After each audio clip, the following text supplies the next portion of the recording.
مولاي صل وسلم دائما أبدا على حبيبك خير الخلق كلهم. مولاي صل وسلم دائما أبدا على حبيبك خير الخلق كلهم. سحر کا وقت تھا، معصوم کلیاں مسکراتی تھی، ہوائیں خیر مقدم کے ترانے گنگناتی تھی. ابھی جبریل بھی اترے نہ تھے کعبے کے ممبر سے کہ اتنے میں صدا آئی یہ عبداللہ کے گھر سے. مولاي صل وسلم دائما أبدا على حبيبك خير الخلق كلهم. مولاي صل وسلم دائما أبدا على حبيبك خير الخلق كلهم. میرے مولا صدا تحیات و درود کے گجرے تیرے محبوب پر جو ہے تیری تخلیق بہتری. اسی محبوب سے وابستہ امید شفاعت ہے کہ ہر ہمت شکن مشکل میں جس نے دستگیری کی. نہ کوئی آپ جیسا تھا نہ کوئی آپ جیسا ہے، کوئی یوسف سے پوچھے مصطفیٰ کا حسن کیسا ہے. زمین و آسمان میں کوئی بھی مثال نہ ملی. مولاي صل وسلم دائما أبدا على حبيبك خير الخلق كلهم. مولاي صل وسلم دائما أبدا على حبيبك خير الخلق كلهم. سلام اس پر کہ جس نے بے کسوں کی دستگیری کی، سلام اس پر کہ جس نے بادشاہی میں فقیری کی. سلام اے آمینہ کے لال اے محبوب سبحانی، سلام اے فخر موجودات فخر نوع انسانی. تیری صورت تیری سیرت تیرا نقشہ تیرا جلوہ، تبسم گفتگو بندہ نوازی خندہ پیشانی. میرا سر ہو تیرا در ہو، میرا دل ہو تیرا گھر ہو.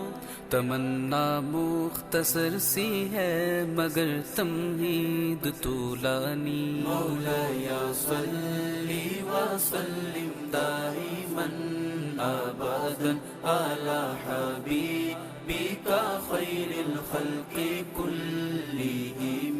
مولاي صل وسلم دائما أبدا على حبيبك خير الخلق كلهم. محمد سید الکونین والثقلین، محمد سید الکونین والثقلین والفریقین من عرب ومن عجم. مولاي صل وسلم دائما أبدا على حبيبك خير الخلق كلهم. مولاي صل وسلم دائما أبدا على حبيبك خير الخلق كلهم. يا ربي بالمصطفى بلغ مقاصدنا، يا ربي بالمصطفى بلغ مقاصدنا، يا ربي بالمصطفى بلغ مقاصدنا. میں بہت ہی ممنون ہوں حضرت پیر زادہ رضا ثاقب مصطفی صاحب کا کہ انہوں نے اپنی بڑی گوناگوں مصروفیات میں سے جب ہم ان کے پاس گئے ڈائریکٹر صاحب کے ساتھ، تو انہوں نے ہماری اس دعوت کو قبولیت بخشی اور ٹائم نکال کر تشریف لائے۔ بلا تاخیر ہم اپنے اس پروگرام کا آغاز کرتے ہیں تلاوت قرآن پاک کے لیے۔ میں دعوت دوں گا حافظ ثمامہ کو۔ میں حضرت کو بتانا چاہتا ہوں کہ حافظ ثمامہ صاحب نے university of veterinary and animal sciences کے کل پاکستان قرات کمپٹیشن میں دوسری پوزیشن حاصل کی گجرانوالہ کیمپس کی طرف سے۔ حافظ ثمامہ۔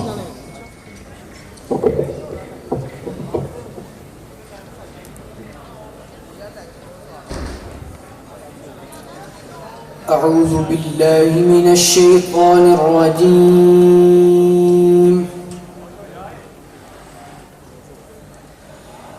بسم الله الرحمن الرحيم.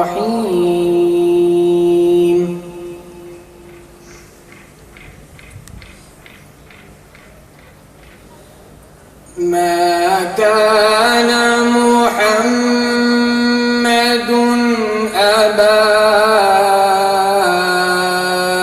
أحد من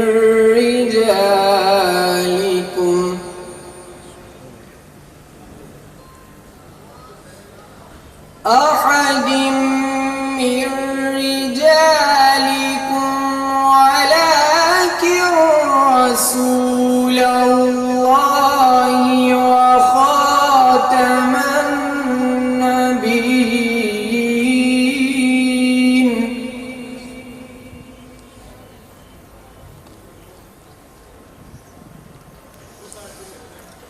ما كان محمد أبا أحد من رجالكم ولكن رسول الله وخاتم النبيين.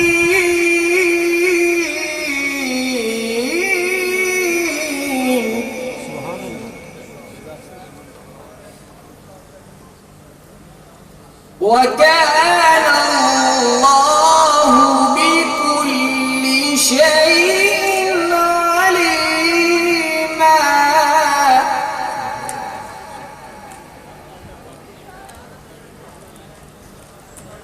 يا أيها الذين آمنوا اذكروا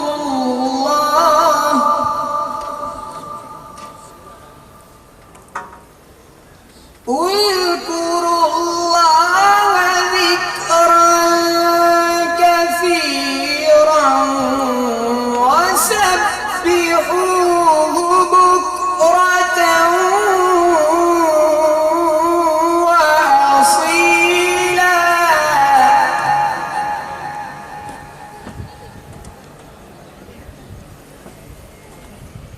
هو الذي يصلي عليكم وملائكته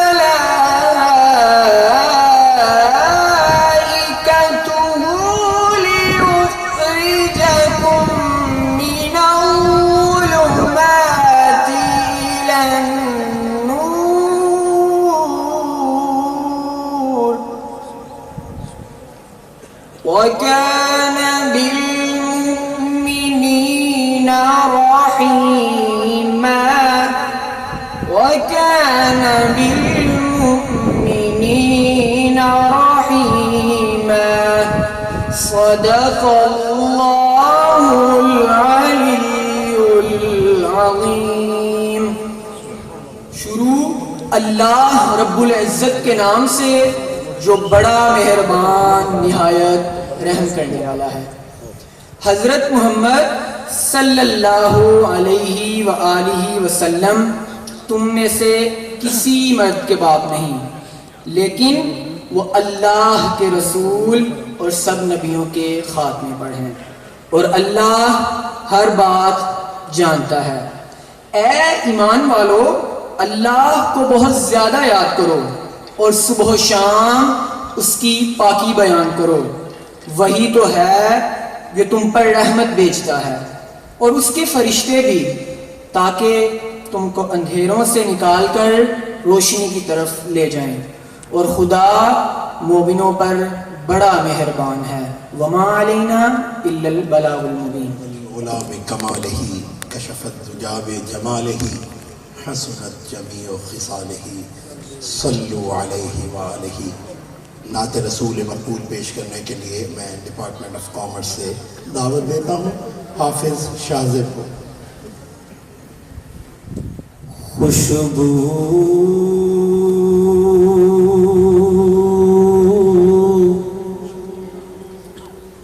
ہے دو عالم میں تیری اے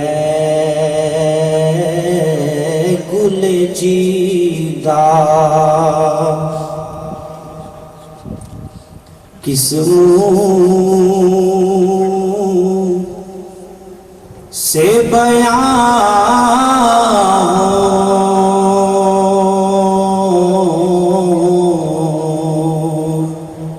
کس منہ سے بیان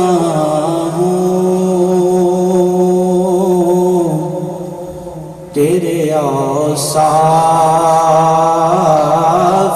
حمیدہ۔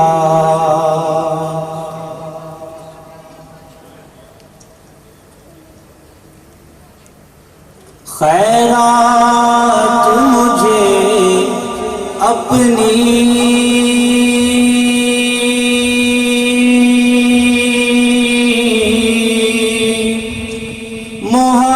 محبت کی عطا کر،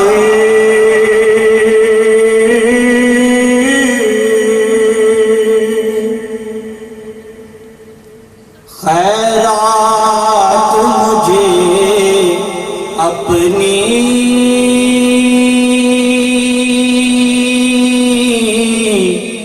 محبت کی عطا کر،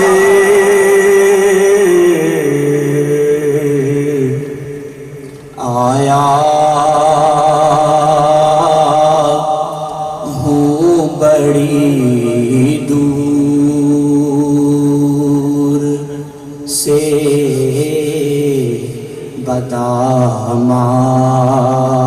بدامان دریدہ،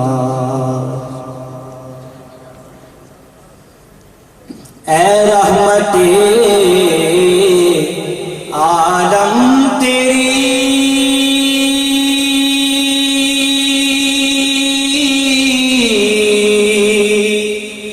یادوں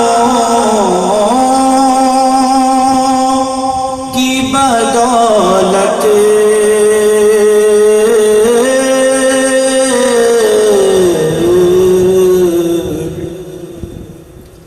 کس در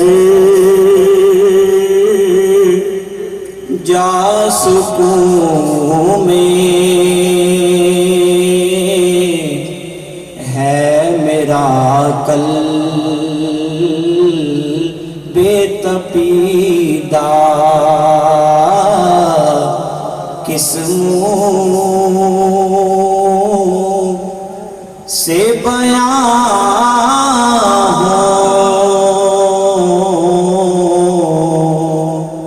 کس منہ سے بیان تیرے حضرت حفیظ طائب کا خوبصورت کلام، نعت تو ویسے ہی خوبصورت ہوتی ہے۔ میں ایک دفعہ حضرت حفیظ طائب کی خدمت میں حاضر ہوئے، ہم نے ان کے منہ سے یہ سنا تو مجھے ان کی اس نعت کا آخری شعر بہت یاد آتا ہے جو میں نے ان سے سنا بھی۔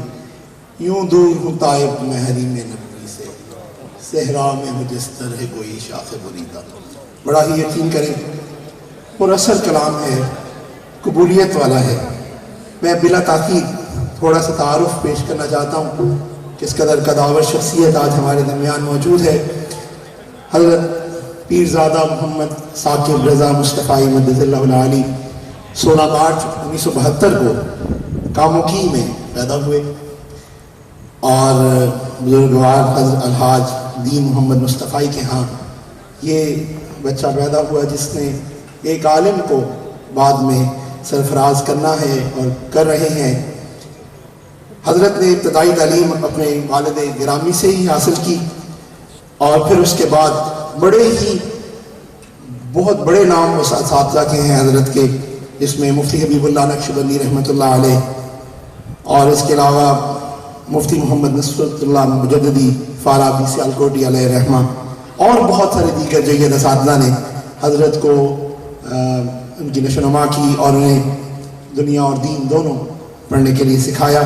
اس کے بعد 1993 سے حضرت جو ہے وہ درس و تدریس کا سلسلہ فرمان اور قرآن و حدیث، فقہ اسلامی، فلسفہ و منطق، ادب و انشاء اور دیگر علوم کے بارے میں تشنگان علم کو سیراب کر رہے ہیں۔ حضرت نے 1998 میں جامعۃ المصطفیٰ کا آغاز کیا۔ 14 اگست 2000 میں مصطفیٰ اجتماع کے موقع پر حضرت نے المصطفیٰ انٹرنیشنل کے نام سے ایک تحریک بلکہ ایک ادارہ اس کی طرح ڈالی، جس کا بنیادی مقصد ترویج شریعت اور احیاء سنت تھا، اور اسی مقصد کو لے کر حضرت آج تک اس پلیٹ فارم کو لے کر الحمدللہ چل رہے ہیں۔ 2006 میں خواتین کے ہاں فکری تربیت گاہ کے لیے، خواتین کی تربیت کے لیے حضرت نے الکلیہ المصطفیہ للبنات کا قیام لائے حضرت، اور پھر اس کے ذریعے بچیوں کو بھی یہ تعلیم حضرت اپنے زیر سایہ دے رہے ہیں۔ اس کے علاوہ حضرت نے سوشل میڈیا کے ذریعے کروڑوں لوگوں تک پیغام حق پہنچایا اور پہنچا رہے ہیں۔ حضرت پاکستان کے علاوہ دنیا کے 5 بڑے اعظموں میں سفر کر چکے ہیں، اور الحمدللہ حضرت کے شاگردوں کی بڑی جماعت اب تیار ہے جو حضرت کے ساتھ ان کے مشن کو لے کر چل رہی ہے۔ اس وقت حضرت کے زیر سایہ ادارۃ المصطفیٰ، مرکز مصطفیٰ، جامعۃ المطاع، الکلیات مصطفیہ للبنات، المصطفیٰ اسلامک سینٹر، المصطفیٰ ایمبولینس سروسز، اور ایسی بہت ساری اور جو ادارے ہیں وہ حضرت کے زیر سایہ چل رہے ہیں۔ اور الحمدللہ ہم نے میں ڈاکٹر نوید صاحب، اسد نواز صاحب، جب ہم گئے اور ہم نے ادارے کا ہمیں وزٹ کرایا گیا تو یقین کریں کہ ہم بہت ہی زیادہ محسوس ہوئے کہ حضرت نے اتنا زبردست نظام وہاں کیا ہے کہ، اور بہت ہی زیادہ یعنی دل کو سکون ملا کہ حضور صلی اللہ علیہ وسلم کے تعارف کے لیے اور حضور کے پیغام کو دنیا تک پہنچانے کے لیے کتنا بہترین طریقے سے انتظام کیا گیا ہے۔ اب میں بلا تاخیر دعوت دیتا ہوں حضرت کو کہ وہ تشریف لائیں اسٹیج پر اور ہمارے اساتذہ کرام اور طلباء و طالبات سے مخاطب ہوں۔ پیرزادہ حضرت رضا صاحب کے مصطفی مدد اللہ العالی۔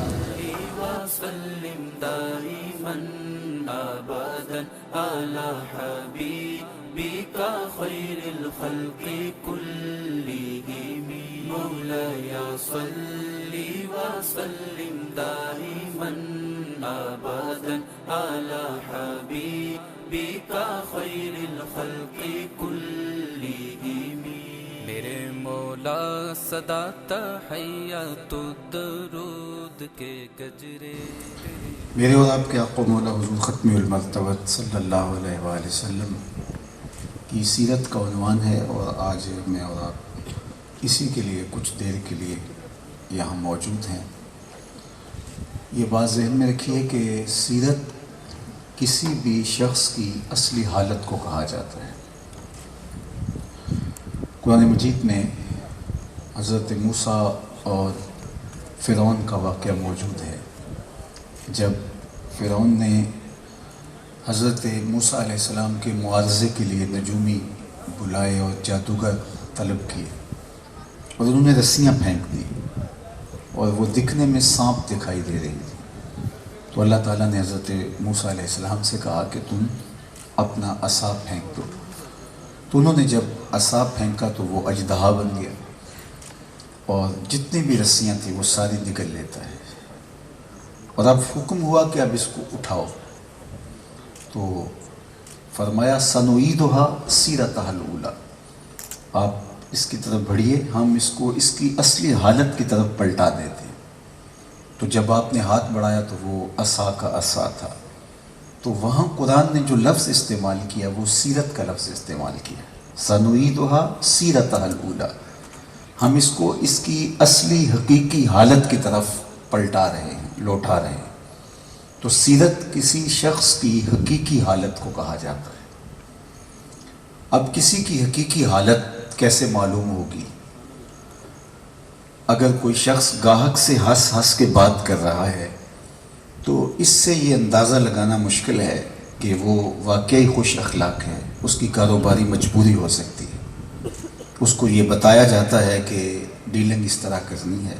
ہو سکتا ہے وہ تکلف سے یہ کر رہا ہو، اس کی حالت اصلیہ یہ نہ ہو، اس کے مزاج کا یہ حصہ نہ ہو. آج کل یہ تصویر کا جو مرحلہ ہے تو یہ تو کہیں بھی اس سے چھٹکارا نہیں ہوتا. تو کیمرہ مین کہتا ہے کہ آپ تھوڑا سا مسکرائیے، تو ایک بندہ ہنس ہنس کے تصویر کھنچوا رہا ہے. تو اس سے یہ تو اندازہ کرنا مشکل ہے کہ وہ شخص خوش مزاج ہے. ہو سکتا ہے تصویر کھنچوانے کے لیے ہنس رہا ہو، اور تصویر جب بھی کسی کی آ رہی ہوتی ہے اس کے چہرے پہ مسرت ہوتی ہے.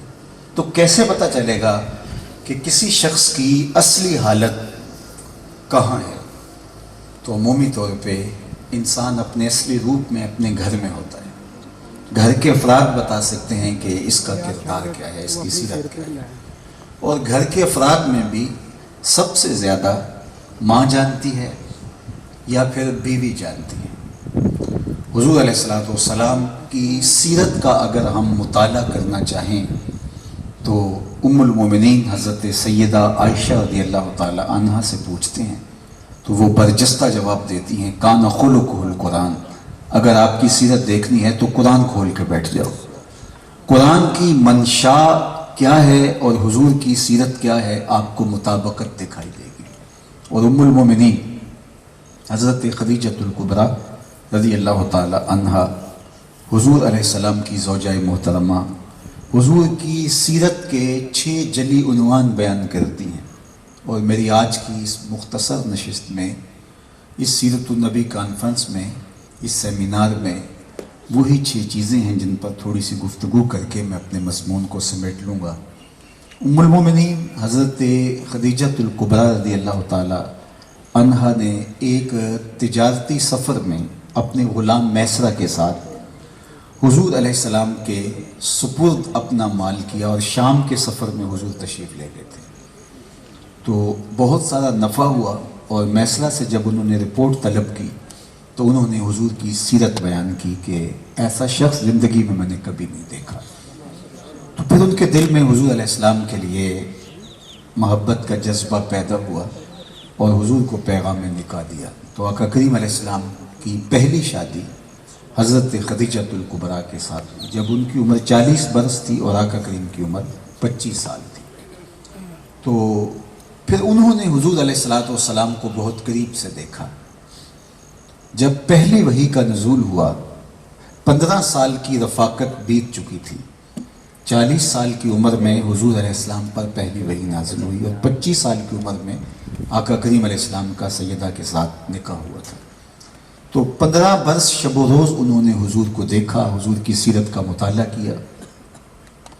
اب قرآن تو وہ ہے کہ اگر پہاڑ پہ بھی نازل ہو جائے تو قرآن بتاتا ہے کہ وہ بھی ریزہ ریزہ ہو جائیں، قرآن کے روپ کو سہار نہ پائیں.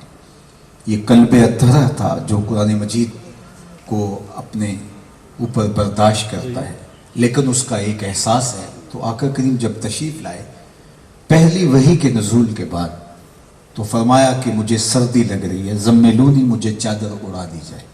تو ام المومنین نے حضور کے کندھوں پر چادر رکھ دی اور پھر آقا کریم علیہ السلام کی طبیعت کے اندر ایک چیز دیکھی تو انہوں نے حضور کو تسلی دیتے ہوئے چند جملے ارشاد فرمائے. کہا کلا واللہ لا یخزیک اللہ ابدا. اللہ جل شانہ آپ کو کبھی بھی بے آبرو نہیں ہونے دے گا. کیوں؟ اب یہ ہے حضور کی سیرت کا عنوان جو برجستہ ام المومنین نے بیان کیا اور ان کی 15 سالہ زندگی کا نچوڑ تھا. انہوں نے کہا آپ کا رب آپ کو کبھی بھی بے آبرو نہیں ہونے دے گا، پریشان نہیں ہونے دے گا. کیوں؟ انک لتصل الرحم، آپ صلہ رحمی کرتے ہیں. آپ کا نمایاں وصف صلہ رحمی کرنا، رشتہ داروں کے ساتھ سلوک اچھا کرنا، لوگوں کے تلخ اور کھردرے رویوں کے باوجود ان کے ساتھ رویے کا خوبصورت ہونا، یہ کسی شخص کی سیرت کا نمایاں پہلو ہے۔ عمومی طور پہ انسان اپنے ساتھ اچھا رویہ رکھنے والوں کے ساتھ اچھا رویہ رکھتا ہے، لیکن جس سے تھوڑا سا اختلاف ہو جائے یا کوئی اس کے لیے ایسا رویہ نہ رکھتا ہو جیسی اس کو توقع ہو، تو وہ پھر آداب زندگی بھلا دیتا ہے۔ آپ نے بھی اور میں نے بھی اپنی زندگی کے اندر بظاہر بڑے سلجھے ہوئے لوگوں کو دیکھا ہے، آپ ان کی رائے سے اختلاف کر کے دیکھ لیں تو پھر ان کا جو رویہ ہوگا، ان کے متعلقین کا جو رویہ ہوگا، وہ انتہائی ناگفتہ بے ہوگا۔ کسی شخص کا آپ سے اتفاق نہیں، نہ صرف کہ اتفاق نہیں، وہ آپ کو اذیت دیتا ہے، آپ کو تنگ کرتا ہے، تو آپ کا اس کے مقابلے میں رویہ کیا ہونا چاہیے، حضور کی سیرت سے سیکھنا اور آقا کریم علیہ الصلوۃ والسلام کے مزاج سے جاننا چاہیے۔ تو ام المومنین نے برجستہ حضور کے لیے جو پہلا لفظ استعمال کیا وہ یہ تھا، اِنَّكَ لَتَصِلُ الرَّحِمَ، آپ صلہ رحمی کرتے ہیں، رشتہ داروں کے ساتھ آپ کا سلوک بہت اچھا ہے، اور جس کا رشتہ داروں کے ساتھ سلوک اچھا ہو، میرا رب اس کو کبھی بے آبرو نہیں ہونے دیتا، اس کی پگڑی کا کلس کبھی نیچا نہیں ہو پاتا، جو رشتہ داروں کے ساتھ رویہ اچھا رکھے باوجود ان کے تلخ رویوں کے۔ آقا کریم علیہ السلام کے رشتہ داروں نے جو حضور کے ساتھ سلوک کیا وہ تاریخ کے اندر موجود ہے۔ سب سے سخت جملہ جس شخص نے کہا وہ رشتے میں سکا چچا لگتا تھا۔ ابو لہب نے کہا تھا تبًا لک ہنالک سائر الیوم الہذا جمعتنا، یہ کوہ صفا پہ کھڑے ہو کے اس نے کہا تھا۔ عقبہ بن ابی معیط نے کیا سلوک نہیں کیا تھا، قریش نے کیا کیا دکھ نہیں دی تھی، اجری انہوں نے پھینکی تھی، گڑے انہوں نے کھودے تھے، راہوں میں کانٹے انہوں نے بکھیرے تھے۔ سمیہ رضی اللہ تعالیٰ عنہ کا خون ان لوگوں کے ہاتھوں سے بہا تھا، حضرت یاسر کو انہوں نے شہید کیا تھا، اور آقا کریم جب مکے سے ہجرت کر کے مدینہ تشریف لے گئے، پھر 10 سال کے بعد آقا دوبارہ مدینہ المنورہ سے مکہ المکرمہ دوبارہ تشریف لائے، تو 10,000 کا لشکر حضور کے سامنے 8 سال کے بعد جو ہے وہ حضور کے ساتھ تھا۔ اب یہ ایسا موقع تھا کہ جنہوں نے دکھ دیے، جنہوں نے تکلیفیں پہنچائیں، آج تو ان کو کچل کے رکھ دیا جائے، لیکن آقا کریم کی کوشش یہ تھی کہ لڑائی کی نوبت بھی نہ آئے۔ حضرت عباس سے کہا کہ تم کسی ایسی جگہ پہ ابو سفیان کو لے آؤ جہاں سے وہ لشکر کا نظارہ کر سکے، اور لشکر سے کہا کہ تم ذرا پھیل کر کے خیمے لگاؤ اور ہر شخص اپنے خیمے کے آگے آگ جلا لے تاکہ دور سے لشکر بہت بڑا دکھائی دے۔ مقصد یہ تھا کہ کفار کے دل میں لشکر کا رعب پیدا ہو جائے اور وہ نفسیاتی طور پہ مغلوب ہو جائیں اور لڑائی کی نوبت نہ آئے اور بغیر کسی لڑائی کے فتح مکہ ہو۔ یہ حضور علیہ السلام کی آرزو تھی، جبکہ 10,000 کا اتنا بڑا لشکر اور وہ مقابلہ کرنے کی سکت نہیں رکھتے تھے، تو آج ان کو توڑ کے رکھ دیا جاتا، پیس کے رکھ دیا جاتا، لیکن یہ حضور علیہ السلام کا رویہ تھا۔ تو حضرت عباس ابو سفیان کو کہیں سے لے آئے اور ایک ایسی جگہ پہ کھڑا کیا جہاں سے سارا لشکر دکھائی دے رہا تھا، رات کا منظر تھا اور دور دور تک آگ جل رہی تھی۔ تو اس نے کہا یہ کیا ہے؟ تو کہا کہ یہ حضور نبی رحمت صلی اللہ علیہ وآلہ وسلم کا لشکر ہے۔ تو اس نے برجستہ کہا کہ تیرے بھتیجے کی بادشاہت قائم ہو گئی۔ تو حضرت عباس نے کہا بھولے نہ بنو، یہ بادشاہت نہیں ہے، یہ نبوت ہے۔ تو اب حضور تشریف لائے مکہ المکرمہ میں، تو آپ جانتے ہیں کہ بہت تھوڑی مزاحمت ہوئی ہے، بغیر کسی لڑائی کے مکہ فتح ہو جاتا ہے۔ اب یہ سارے تھر تھر کانپ رہے تھے اور انہیں تھا کہ ہماری گردنیں اتریں گی جو ہم نے کیا، اور اگر بہت زیادہ بھی ہمیں رعایت دی گئی تو اتنا تو ضرور ہوگا کہ شہر بدر کر دیے جائیں گے۔ جو ہی آقا کریم تشریف لائے اور فرمایا کہ بتاؤ میں تمہارے ساتھ کیا سلوک کروں، تو لجاجت بھرے لہجے میں انہوں نے کہا آپ کریم باپ کے کریم بیٹے ہیں، ہم آپ سے خیر کی توقع رکھتے ہیں۔ انہوں نے یہ تھا کہ جان بخشی ہو جائے، گردنیں بچ جائیں، باقی چلو شہر بدر کر دیا جائے، یہ تو ہم نے تھوڑی زیادتیاں تو نہیں کی ہیں۔ لیکن حضور کا جواب سن کر ان کی آنکھیں حیرت سے پھٹی کے پھٹی رہ گئیں۔ فرمایا کہ آج میں تمہیں وہ کہوں گا جو میرے بھائی یوسف نے اپنے بھائیوں سے کہا تھا، اذهبوا انتم الطلقاء، جاؤ تم سب آزاد ہو، تم سے کسی سے مواخذہ نہیں کیا جائے گا۔ تو جب انہوں نے حضور علیہ السلام سے یہ رویہ دیکھا تو یہ حیرت زدہ ہو گئے۔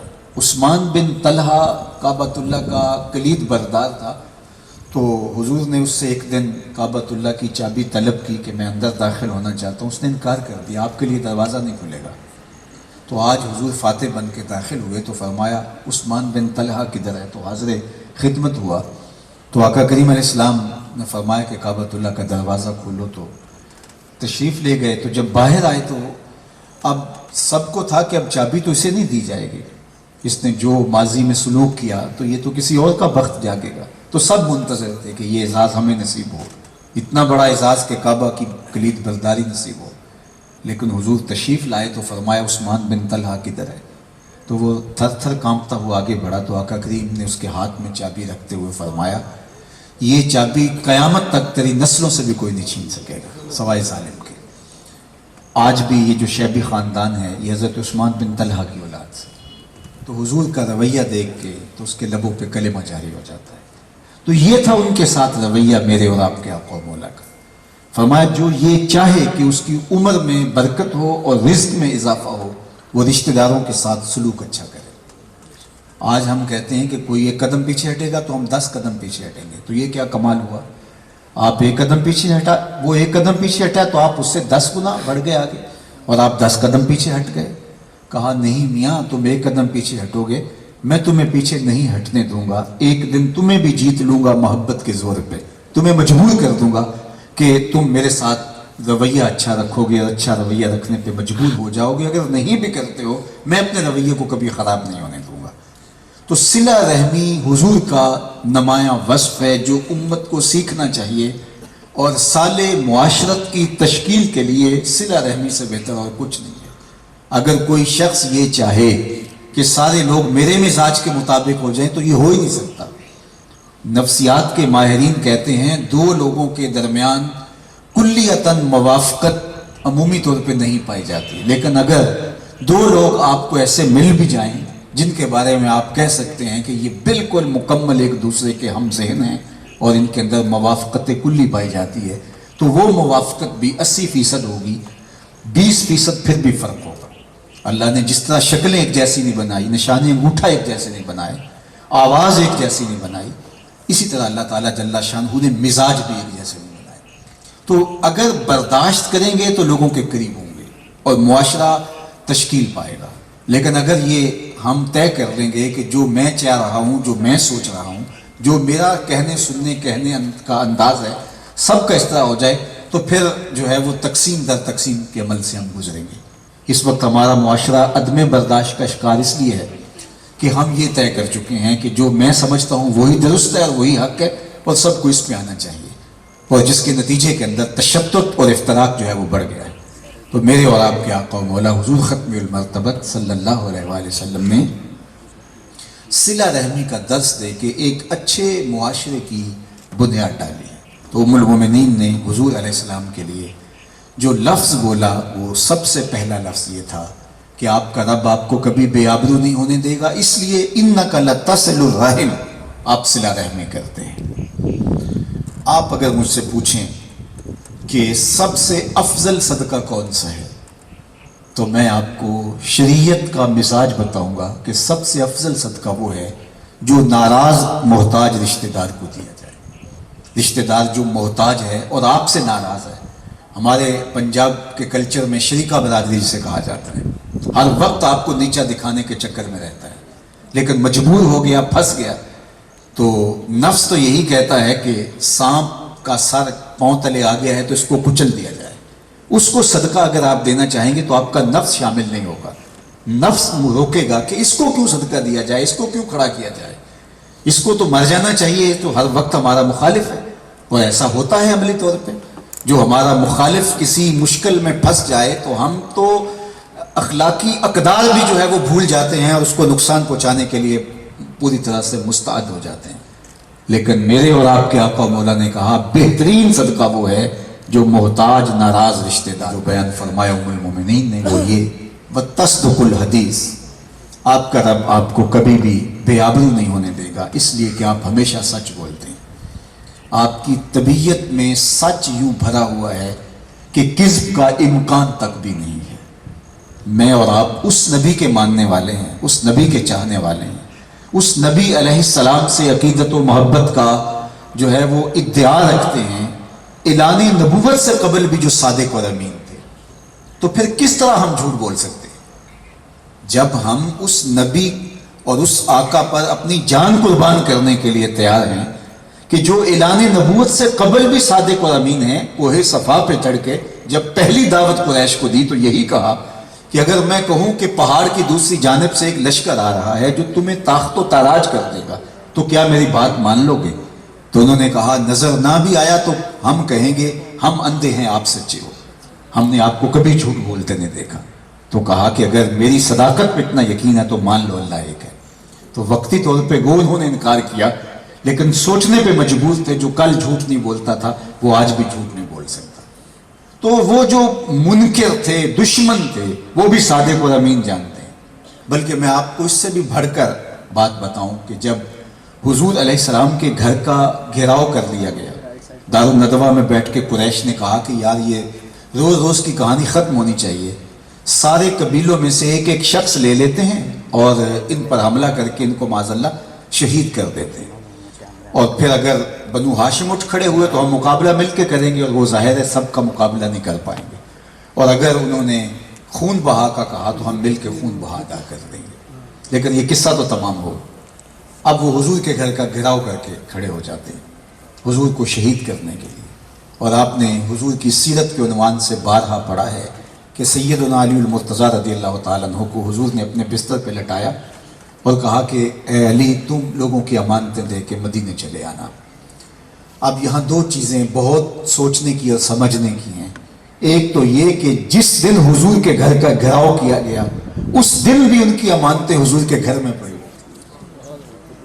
جب وہ حضور کو شہید کرنے کے در پہ ہیں تو پہلی فرصت میں امانتیں تو واپس لے لیتے، لیکن انہیں یقین تھا کہ ہماری امانتیں ضائع نہیں ہوں گی۔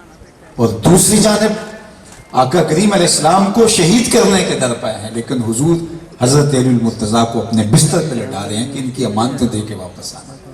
تو یہ کردار ہے، ورنہ جو دشمنی پہ اتر جائے تو اس کا سب کچھ غصب کر لینا تو ہم اپنا استحقاق سمجھتے ہیں، لیکن وہ قتل کے در پہ ہیں، لیکن فرمایا ان کی امانتیں لٹا کے تم واپس آنا۔ تو یہ ہے ہمارے آقا و مولا، یہ ہے ہمارے نبی محتشم۔ تو آج اگر ہم ان کے ماننے والے ہیں تو ہماری زندگی میں جھوٹ کیسے داخل ہو سکتا ہے؟ حضور کی امت کا امتیاز ہے کہ حضور کی امت جھوٹی نہیں ہو سکتی۔ آقا کریم علیہ السلام سے پوچھا گیا کہ مومن بزدل ہو سکتا ہے؟ فرمایا نہیں، مومن بہادر ہوتا ہے، لیکن ہو سکتا ہے کبھی بزدلی بھی کر جائے، آخر بشر ہی تو ہے۔ پھر پوچھا گیا کہ مومن بخیل ہو سکتا ہے؟ کہا نہیں، سخی ہوتا ہے، لیکن ہو سکتا ہے کبھی بخل بھی کر جائے، آخر بشر ہی تو ہے۔ بلکہ ایک روایت میں آیا کہ جو اولاد ہوتی ہے مجبنتن و مبخلتن، یہ تھوڑا تھوڑا بخیل بھی بنا دیتی ہے اور تھوڑا تھوڑا کنجوس بھی بنا دیتی ہے۔ جب اولاد نہیں ہوتی بندہ بڑا بہادر ہوتا ہے، کود پڑتا ہے مشکل میں اور شاہ خرچ بھی ہوتا ہے، لیکن اولاد ہوتی ہے تو تھوڑی سیونگ بھی کرتا ہے اور اسے ہوتا ہے کہ میرے بچے بھی میرا انتظار کر رہے ہیں۔ تو کہا اولاد مبخلہ بھی ہے، مجبنہ بھی ہے، تھوڑا تھوڑا بخیل بھی کر دیتی ہے اور تھوڑا تھوڑا انسان کو بزدل بھی بنا دیتی ہے۔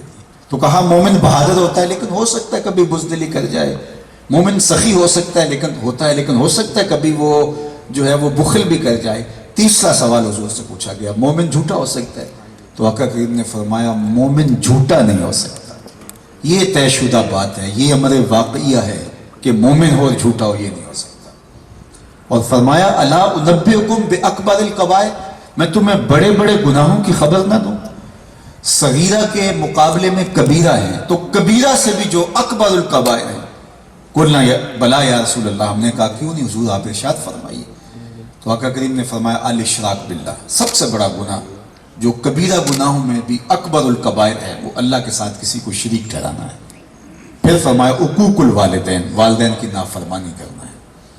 پھر حضور ٹیک لگائے بیٹھے تھے، وجلس وکانا متکئا، حضور ٹیک لگائے بیٹھے تھے، ٹیک چھوڑی اور آگے بڑھ گئے۔ تیسرے مضمون کو اہمیت اس کی اجاگر کرنے کے لیے اور پھر حضور نے فرمایا الا وقول الزور، سن لو تیسرا بڑا گناہ جو اکبر الکبائر ہے وہ جھوٹ بولنا ہے۔ پھر فرمایا الا وقول الزور، سن لو وہ جھوٹ بولنا ہے۔ پھر فرمایا الا وقول الزور، سن لو وہ جھوٹ بولنا ہے۔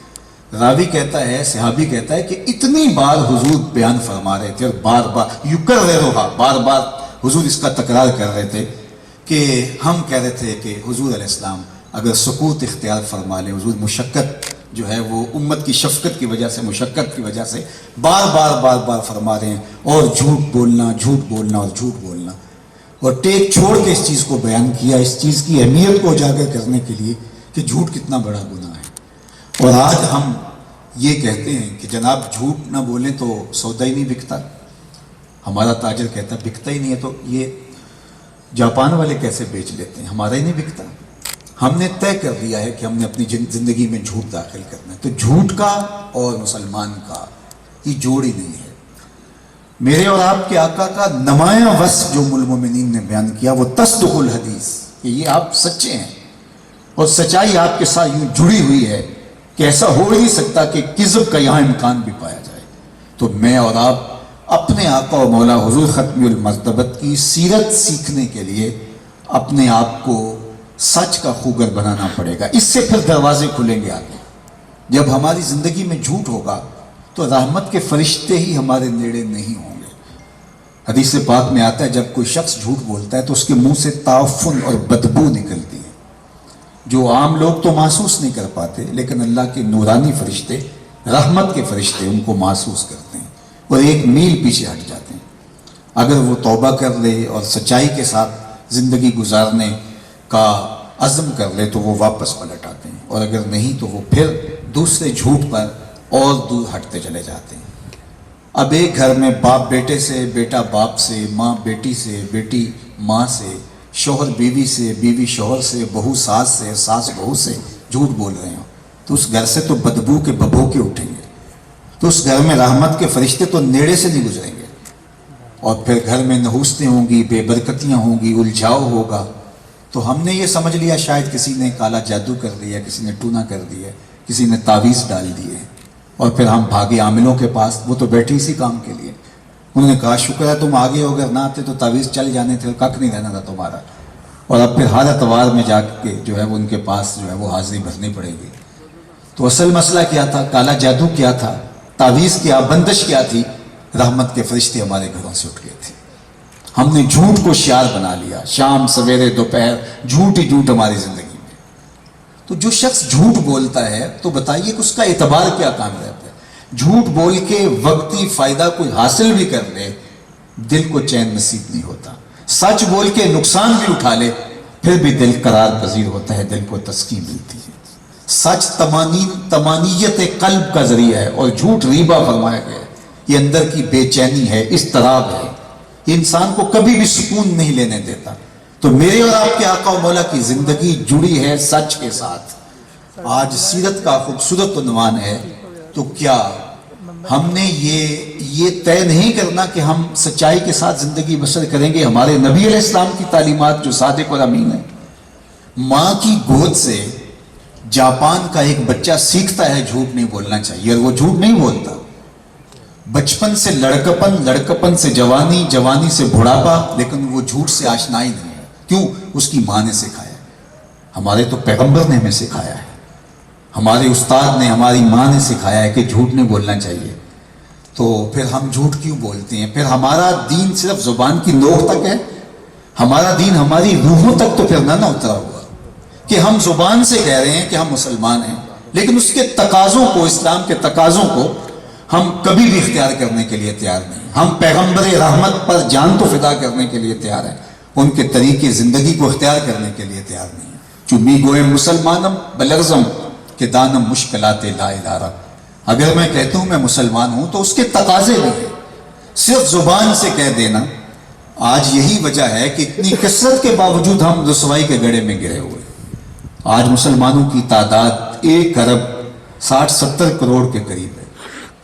دنیا کی 7 ارب آبادی میں سے مسلمان اتنی تعداد رکھتے ہیں، لیکن پوری کائنات کے اندر ذرا دیکھیے کہ 1% ویلیو مسلمانوں کی نہیں ہے۔ کیوں؟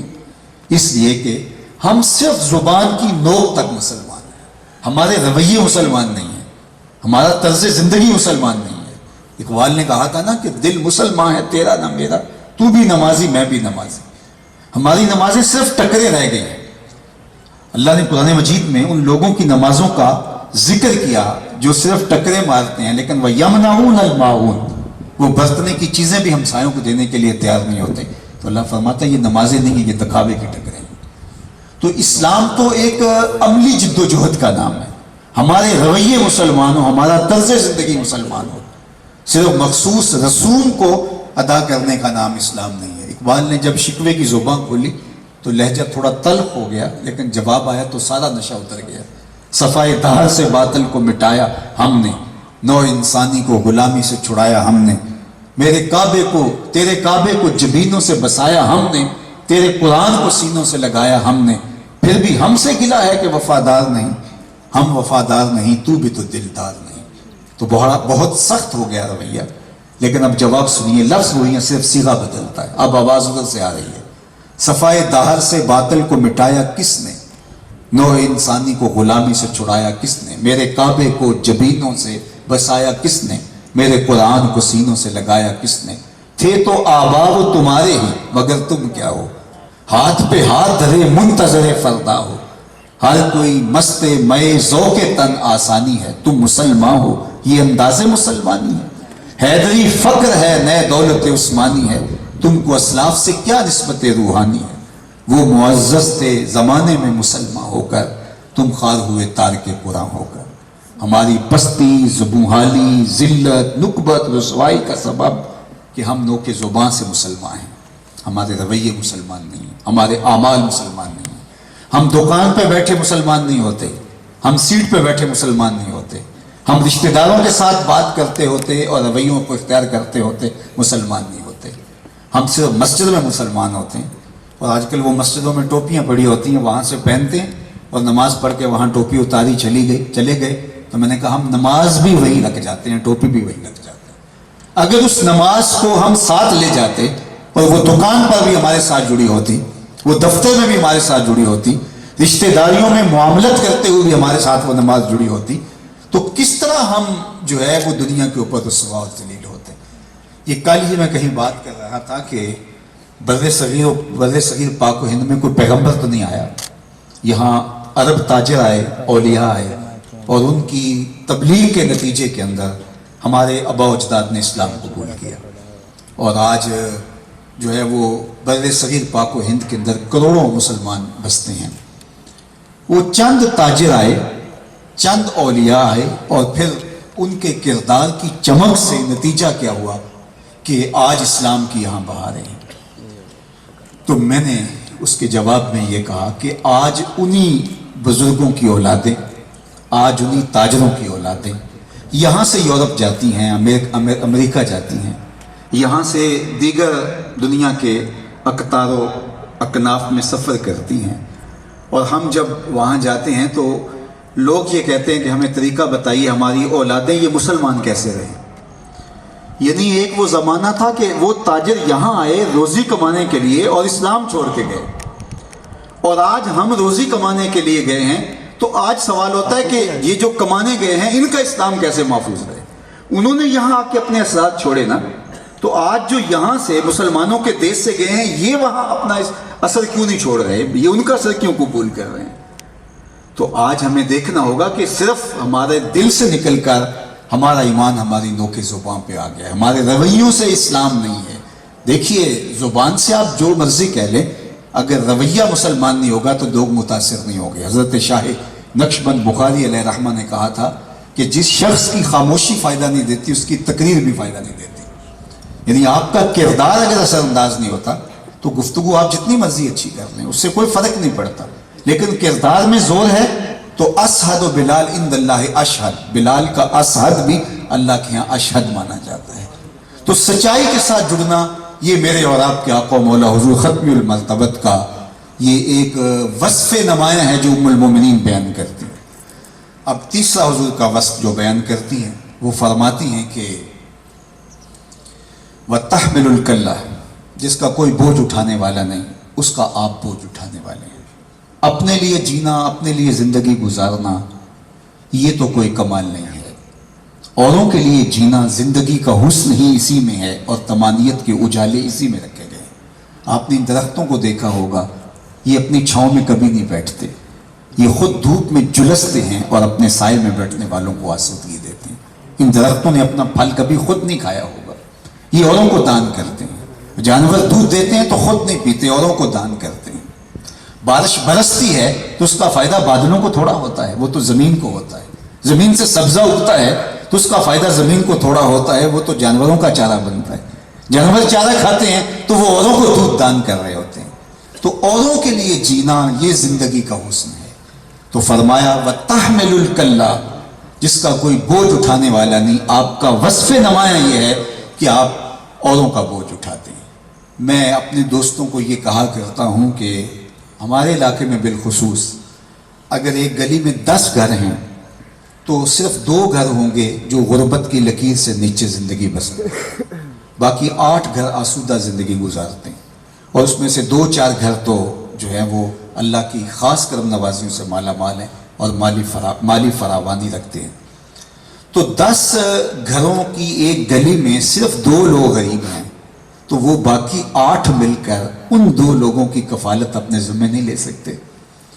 کیا ان بیٹیوں کو وہ اپنی بیٹیاں سمجھ کے ان کی تعلیم کی ذمہ داری نہیں اٹھا سکتے، ان کی شادی کی ذمہ داریاں نہیں اٹھا سکتے؟ تو اگر ہم صرف اپنی گلی سنبھال لیں تو مجھے بتائیے کہ یہ معاشرہ جنت نظیر نہیں بن جائے گا؟ یہ انسانوں کا معاشرہ ہے، وحشیوں کا معاشرہ نہیں ہے. لیکن ہم نے یہ جو طے کر لیا ہوا ہے کہ ہمیں کیا لگے، یہ تو قریش مکہ نے کہا تھا کہ ہمیں جو ترغیب دی جا رہی ہے خرچ کرنے کی، جن کو اللہ نے غریب رکھا ہے ہم اس کو امیر کیسے کر سکتے ہیں؟ عجیب بات ہے، اللہ نے ان کو غربت دے کے آزمایا ہے، تمہیں دولت دے کے آزمایا ہے.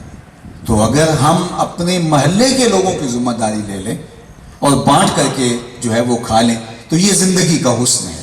ایک صالح معاشرے کے یہ بنیادی خط و خال ہیں. اور میرے اور آپ کے آقا مولا کا نمایاں وصف ام المومنین نے بیان کیا وہ یہی تھا وَتَحْمِلُ الْكَلَّ، جس کا کوئی بوجھ اٹھانے والا نہیں ہے، اس کا آپ بوجھ اٹھاتے ہیں، اس کی ضرورت کو آپ پورا کرتے ہیں. اور اس سے جڑی ہوئی چوتھی چیز بیان فرمائی وَتَقْسِبُ الْمَعْدُومِ، جس کا کوئی کمائی کرنے والا نہیں، اس کے لیے آپ کمائی کرتے ہیں اور اس کی ضرورت کو پورا کرتے ہیں. یہ بات ذہن میں رکھیے کہ آپ کاروبار کرتے ہیں، تجارت کرتے ہیں، کھیتی باڑی کرتے ہیں، ملازمت کرتے ہیں، مزدوری کرتے ہیں، تو اس کی 3 نیتوں کا استحضار اگر ہو تو وہ رزق حلال عین عبادت ہے. سب سے پہلی نیت اپنے آپ کو سوال کی ذلت سے بچانا. اس لیے کاروبار کیا جاتا ہے، ملازمت کی جاتی ہے، تجارت کی جاتی ہے کہ میری ضروریات جو میرے ساتھ جڑی ہیں اگر میں خود پوری نہیں کروں گا تو مجھے کسی کے آگے ہاتھ پھیلانا پڑے گا. تو اپنے آپ کو سوال کی ذلت سے بچانے کے لیے کاروبار کیا جاتا ہے. دوسری نیت اپنے زیر کفالت لوگوں کی ضرورت کو پورا کرنا. وہ بوڑھے ماں باپ بھی ہو سکتے ہیں، بہن بھائی بھی ہو سکتے ہیں، اور بچے بھی ان کی ضروریات کو پورا کرنا. یہ دوسرا مقصد ہوتا ہے رزق کمانے کا. تیسرا مقصد کہ میرا اللہ مجھے میری ضرورت سے زیادہ دے دے تو میں اپنے اور اپنے زیر کفالت لوگوں کی مدد کرنے کے بعد میں ان لوگوں کی مدد کروں گا جو کسی وجہ سے کمانے کی اہلیت نہیں رکھتے، اپاہج ہیں، بے وگاں ہیں، یتامہ ہیں، مساکین ہیں، کثیر العیال ہیں. میں ان کی ضرورت کو پورا کروں گا. ان 3 نیتوں کے استحضار کے ساتھ اگر آپ رزق کماتے ہیں تو اگر مزدور ہیں تو القاسب حبیب اللہ، اور اگر آپ تاجر ہیں التاجر الصدوق مع النبیین یوم القیامہ، سچا تاجر پیغمبروں کے ساتھ قیامت کے دن اٹھایا جائے گا. تو آپ کا وہ رزق کمانا عین دین بن جاتا ہے اگر یہ 3 نیتیں. اور اگر عیاشی عیش و عشرت کی نیت بن گئی تو پھر رزق حلال بھی ہوا تو پھر بھی خرابی ہوگی. اور اگر اپنے ابنائے جنس، اپنے شریکہ برادری، اپنے دوستوں، ہمسایوں، رشتہ داروں میں نمایاں ہو کے تفاخر کرنا اور یہ طے کرنا کہ میں ان سے اچھی زندگی گزار رہا ہوں اور وہ میرے لیول کے نہیں ہیں، تو پھر بھی جو ہے وہ نحوست پیدا ہوگی. صرف ان 3 نیتوں کے ساتھ رزق کمانا. تو میں اور آپ ابھی تعلیم و تعلم کی گزرگاہوں میں ہیں یا اللہ نے ہمیں برسر روزگار رکھا ہوا ہے، تو ہم اپنے رزق میں 3 نیتوں کو جوڑیں. اپنے آپ کو سوال کی نیت ذلت سے بچانا، اپنے زیر کفالت لوگوں کی ضرورت کو پورا کرنا، اور میرا اللہ مجھے میری ضرورت سے زیادہ دے دے تو میں معاشرے کے ان لوگوں تک پہنچاؤں جو لوگ کسی وجہ سے جو ہے وہ ضرورت اور اپنی ضرورت کی تکمیل نہیں کر پاتے. یہ ہمارا دین ہے. اگر ہمارا ہمسایہ بھوکا سو گیا تو 40 دن نماز قبول نہیں ہوتی. ہمارے دین نے ہمیں یہ سکھایا ہے. ہمیں یہ بتایا گیا کہ اپنے گوشت، اگر گوشت پکاتے ہو تو تھوڑا سا پانی زیادہ ڈالو، شوربے کی پیالی ہمسایوں کے گھر بھی بیچ دو. اور اگر ایسا نہیں کر سکتے تو ایسے زاویے میں کھانا پکاؤ کہ غریب کے بچوں تک اس کی خوشبو نہ پہنچ سکے. وہ غریب کے بچے ضد کر بیٹھے اور مزدور باپ وہ ضد پوری نہیں کر سکتا تو پھر نتیجہ کیا ہوگا کہ وہ بلک بلک کے اپنے ماں باپ کے لیے اذیت کا سامان بن جائے گا. وہ کیا کسی نے کہا تھا، دوپہر کو سلا دیتی ہے بچوں کو وہ اس ڈر سے گلی میں پھر کھلونے بیچنے والا نہ آ جائے. تو ہمارا معاشرہ ایک صالح معاشرہ ہو سکتا ہے اگر ہم اپنی نیتوں کے قبلے درست کر لیں اور اوروں کے لیے جینا شروع کر دیں. اور یہ میرے حضور کی سیرت کا عنوان ہے. ہم عمومی طور پہ نماز، روزہ، حج، زکوٰۃ ان کو دین سمجھتے ہیں، لیکن اپنے رویوں کی خوبصورتی ہمارے نزدیک دین نہیں ہوتا ہے. ہمارا دین ہمیں ان چیزوں کی اتنی تاکید کرتا ہے. حضور نے فرمایا کہ ہمسائے کے حق کے بارے میں اس قدر جبریل نے مجھے آ کے بیان کیا کہ مجھے لگا کہ یہ وراثت میں حقدار نہ ٹھہرا دیا جائے. تو یہ ہمارا دین ہے. تو حضور کا چوتھا وصف تقسب المعدوم، اور جن کا کوئی کمانے والا نہیں ہے آپ اس کی ضرورت کو پورا کر دیں. اور پانچواں وصف حضور کا جو بیان کیا ام المومنین نے وہ تقری الضیف، آپ مہمان نوازیں پرلے درجے کے.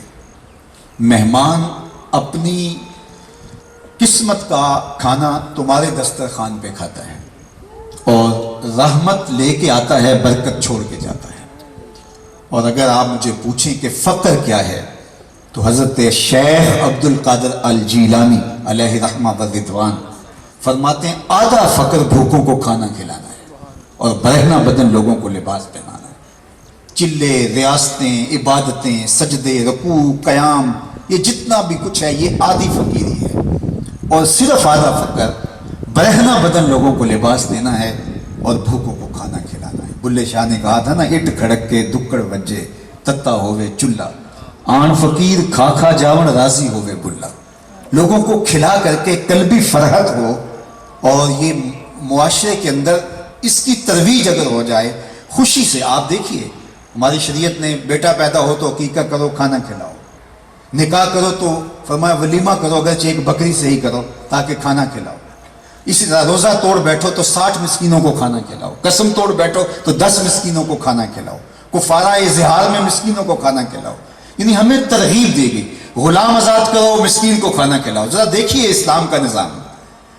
روزہ توڑ بیٹھو، غلام آزاد کرو، نہیں تو جو ہے وہ غریب کو کھانا کھلاؤ. کفارہ اظہار میں غلام آزاد کرو، نہیں تو جو ہے وہ غریب کو کھانا کھلاؤ. یہ نہیں ہے کہ روزہ توڑ بیٹھے ہو اور آپ کفارہ اظہار میں 400 نفل پڑھ لیں. یہ نہیں کہا مسکین کو کھانا. اس سے معاشرے کو فیض پہنچتا ہے. اور میرے حضور نے غلام آزاد کرنے کی ترغیب دی. اور آج آپ دیکھیں کہ غلامی اس شکل میں موجود نہیں ہے. یہ فیضان کس کا تھا؟ یہ حضور کا فیضان تھا نا. حضرت عثمان غنی جس طرح جمعے کی تیاری کرتے ہیں، غسل کرتے ہیں، مسواک کرتے ہیں، تو ایک غلام بھی آزاد کرتے ہیں. صحابہ میں سب سے امیر تھے حضرت عبد الرحمن بن عوف رضی اللہ تعالیٰ عنہ. انہوں نے زندگی میں 30,000 غلام آزاد کیے. ذرا دیکھیے تو صحیح کہ یہ پھر غلامی سے انسان آزاد ہونے لگا.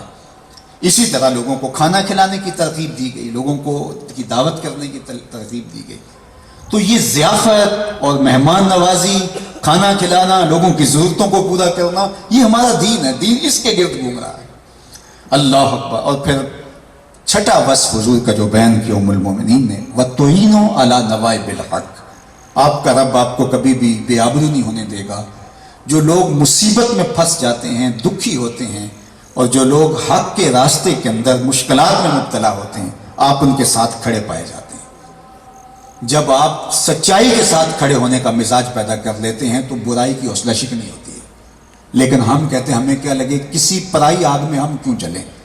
اس فکر نے ہمیں حق کا ساتھ دینے سے روک دیا ہے. لہٰذا اگر کوئی سچائی کے راستے پہ ہے تو وہ اکیلا ہی لڑے، ہمیں کوئی ضرورت نہیں اس کے ساتھ کھڑے ہونے کی. اس فکر نے جو ہے وہ برائی کو فروغ دیا. حالانکہ ہم ہر روز عشاء کے وتر میں رب سے ایک عہد کرتے ہیں، اور وہ کیا وَنَخْلَعُ وَنَتْرُكُ مَنْ يَفْجُرُكَ، یہ روز پڑھتے ہیں نا، اے اللہ جو تیرے حکموں کو توڑنے والا تیری شریعت کا باغی ہوگا، نَخْلَعُ وَنَتْرُكُ، ہم اس کو ترک کر دیں گے، اس سے ہمارا کوئی ربط نہیں ہوگا۔ یہ ہمارا عہد تھا، اور ہمارا رب سے مسلح پہ کھڑے ہو کے قبلہ رو ہو کے عہد تھا، لیکن ہم وہیں عہد چھوڑ کر کے آگے، اور ہم عملی زندگی کے اندر لوگوں سے تعلق قائم کرتے ہوئے، لوگوں سے رشتہ داری کرتے ہوئے، لوگوں سے معاملات کرتے ہوئے کبھی اس کو ترجیح نہیں رکھا۔ تو پھر نتیجہ کیا ہے کہ برائی پنپتی ہے اور نیکی سکڑتی ہے۔ تو اسلامی معاشرت کے اندر حضور علیہ الصلوۃ والسلام کی سیرت کا یہ کردار۔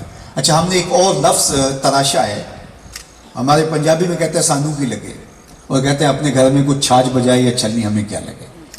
اس فکر نے ہمارے معاشرے کو برائی کے اندر دھکیل دیا ہے۔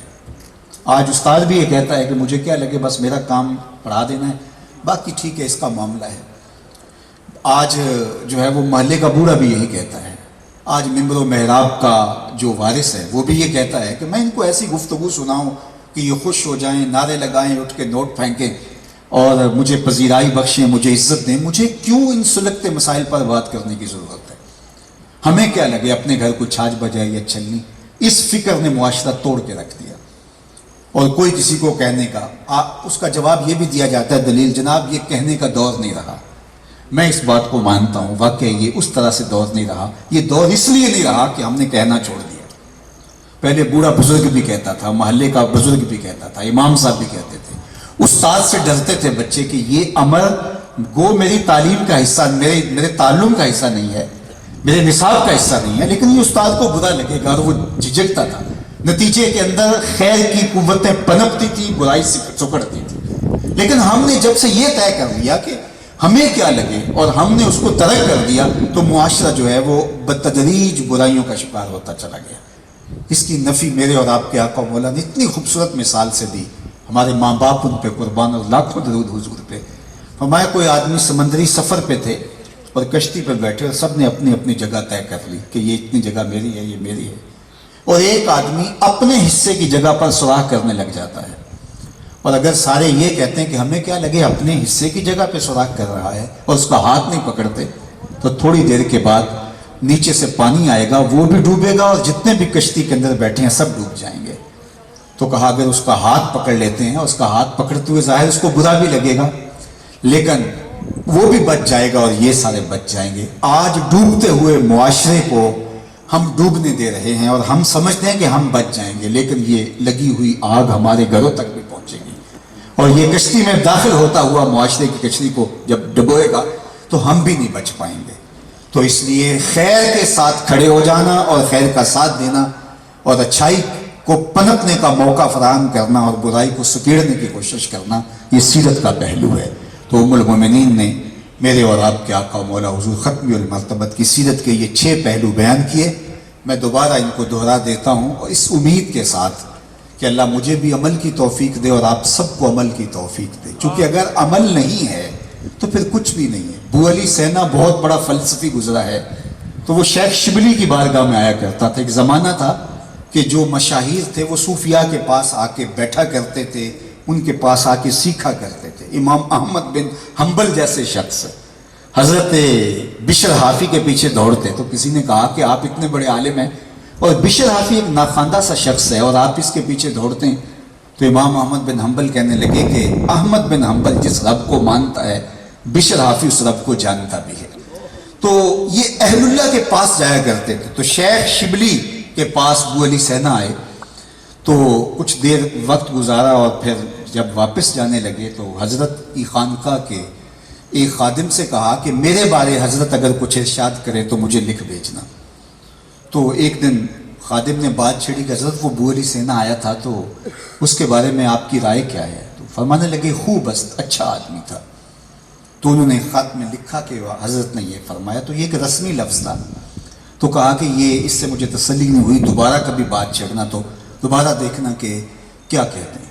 تو پھر کچھ عرصہ گزرا تو پھر بات چھڑی کہ حضرت وہ بو علی سینا کے بارے میں کیا؟ داند ہے، دارد نہیں ہے، ہم رکھتے نہیں ہیں، ہم اس کو صرف جاننے کی حد تک، کانوں کا تلذذ جو ہے وہ سننے کے لیے، معلومات میں اضافہ، لیکن معلومات میں یہ اضافہ ہماری نجات کا ضامن نہیں ہوگا، عمل ہماری نجات کا ضامن ہوگا۔ ہمارے آقا کریم علیہ الصلوۃ والسلام کی زندگی عمل سے عبادت ہے۔ آپ مجھے بتائیے 63 سالہ کل زندگی حضور کی، مشن کیا ہے حضور کا؟ هو الذی ارسل رسولہ بالہدی ودین الحق لیظہرہ علی الدین کلہ، تمام ادیان پر دین اسلام کو غالب کرنا یہ حضور کا مشن ہے، کار نبوت یہ ہے۔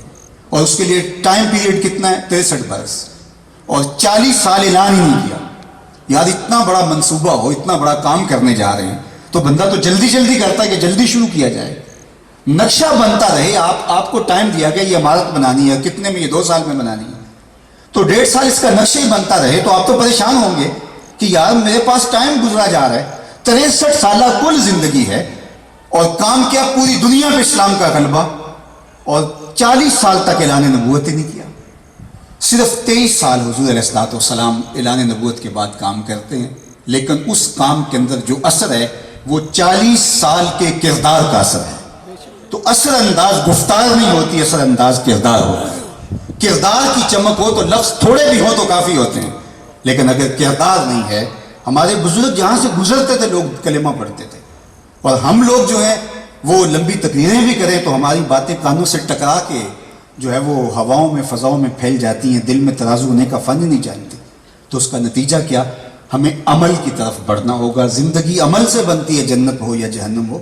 تو یہ خاکی اقبال نے کہا تھا کہ اپنی قسمت میں نوری بھی نہیں ہے، ناری بھی نہیں ہے۔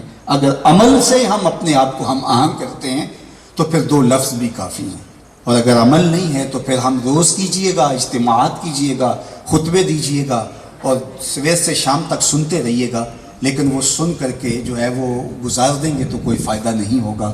تو ہمارے دین نے ہمیں بتایا، صحابہ نے حضور علیہ السلام سے چند چیزیں لی اور پھر ان کو اپنی زندگی میں اتار لیا، اور پھر جدھر جدھر سے گزرتے گئے نور اور نکھت اجالے اور روشنیاں پھیلتی گئی۔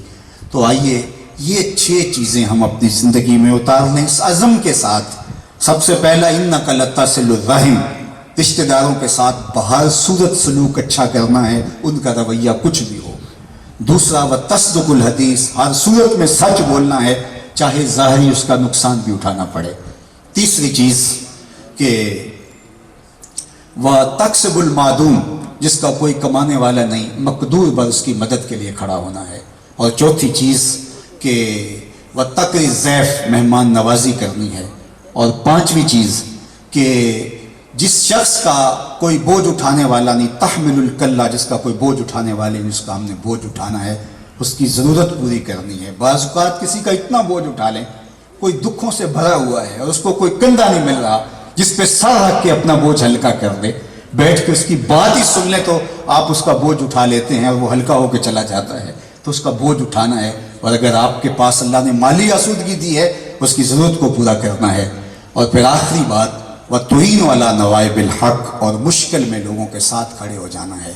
مشکل تو آئی ہے تو اپنے وقت کے ساتھ ہی دور ہوگی، لیکن آپ اس کے ساتھ کھڑے ہوں گے تو مشکل کاٹنا جو ہے وہ اس کے لیے آسان ہو جائے گی۔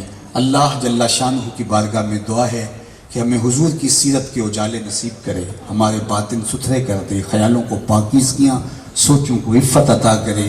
اس ادارے کے لیے دعا ہے کہ اللہ تعالیٰ اس ادارے کو عروج اور بانکپن نصیب فرمائے، اور یہ نو نہالان ملت جو علم کی گزرگاہوں میں آج عازم سفر ہیں، اللہ ان کو جلد منزل آشنا کرے، اور یہ معاشرے کی باغ ڈور سنبھالیں تو یہ معاشرے کے صالح افراد کی شکل کے اندر معاشرے کی تقدیر کو بدلنے کی صلاحیت رکھتے ہوں۔ وآخر دعوانا ان الحمدللہ۔ بہت ہی عمل کے پیغام کے ساتھ حضور صلی اللہ علیہ وسلم کی سیرت کے پہلوؤں کو حضرت نے بہت ہی خوبصورت طریقے سے اجاگر فرمایا۔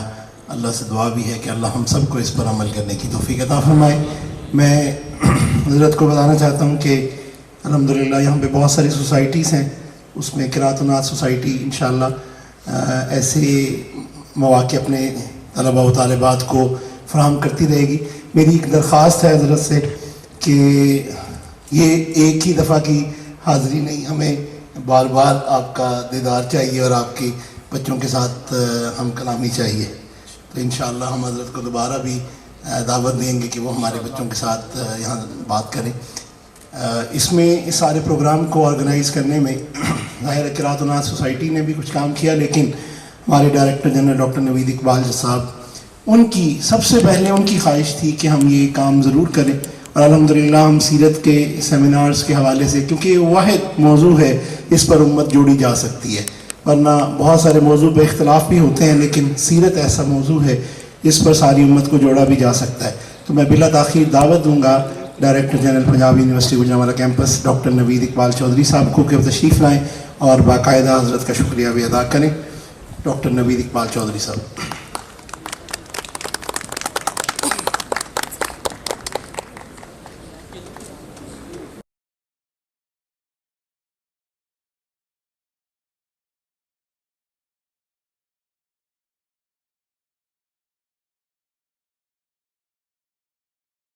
رحیم، سب سے پہلے سرکار ثاقب رضا مصطفی صاحب، آپ کا تہ دل سے میں بہت شکر گزار ہوں کہ آپ نے ہماری اس دعوت کو قبول کیا اور سیرت پہ آ کے ہمارے بچوں سے بات کی۔ اس کے علاوہ جتنے بھی ہمارے منتظمین تھے، اسپیشلی نعت اینڈ قرأت سوسائٹی کے جتنے بھی بچے ہیں، اسپیشلی ایونٹ مینجمنٹ سوسائٹی اور مسرت صاحب اور حافظ عمران صاحب کو اس ساری ایکٹیویٹی کا، اس تقریب کا جو ہے کریڈٹ جاتا ہے۔ اس کے علاوہ ہمارے تمام HODs، ٹیچرز اور آپ تمام بچوں کا بھی شکریہ کہ آپ نے، میں دیکھ رہا تھا، بڑے شوق سے، بڑی ایکسائٹمنٹ کے ساتھ اس میں پارٹیسپیشن کی ہے۔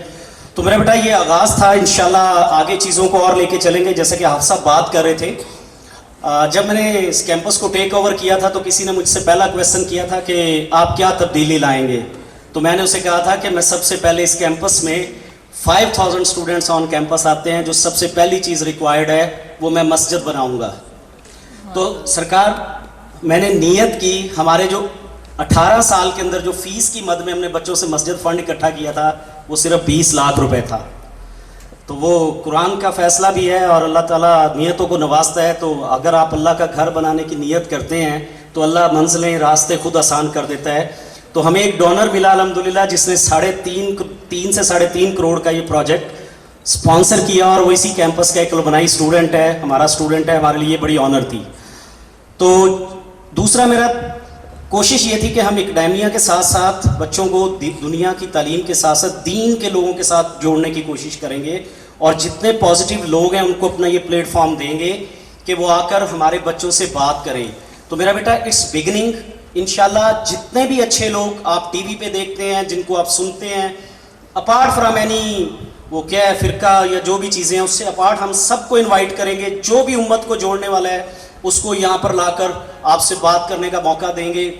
اور سرکار کو تو ہم انشاءاللہ، کیونکہ ان کا بیٹا بھی ہمارا اسٹوڈنٹ ہے، یہ ہمارے لیے بہت بڑی آنر ہے اس کیمپس کے لیے۔ ان کا آنا اٹ سیلف ایک بہت بڑی آنر ہے، بہت اللہ کی بلیسنگ ہے اس کیمپس کے لیے۔ اقبال کی سر میں 2-3 لائنز کے ساتھ بات ختم کروں گا۔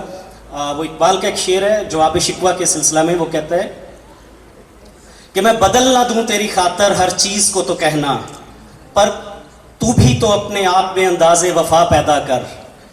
پھر انداز وفا کے بارے میں بتایا کہ محمد سے وفا تو نے تو ہم تیرے ہیں، یہ جہاں چیز ہے کیا لوح قلم تیرے ہیں۔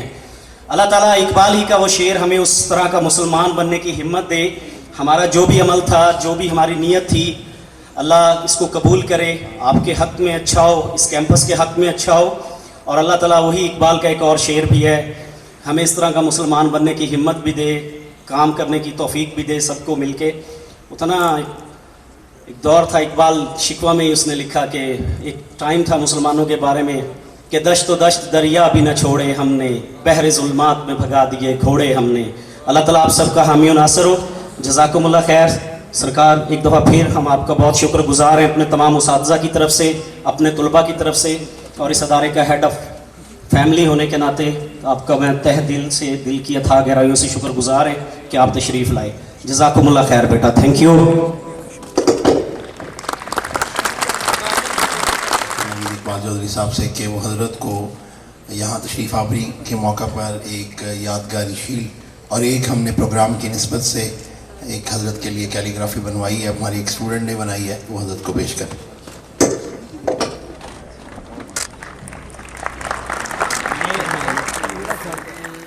وسلم دائما ابدا على حبيبك خير الخلق كلهم مولاي صل وسلم دائما أبدا على حبيبك خير الخلق كلهم. مانا مقدر کی خزائیں رخصت کر دینا. جئیں تو تیرے لیے، مریں تو تیرے دین کے لیے، زندگی کی آخری ہچکی تک تیرے رسول کے وفادار رہے.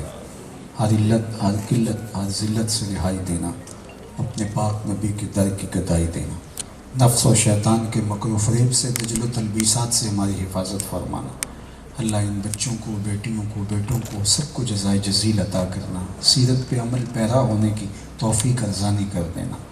اللہ اپنا خاص کرم میرے وطن کا مقصوم کرنا.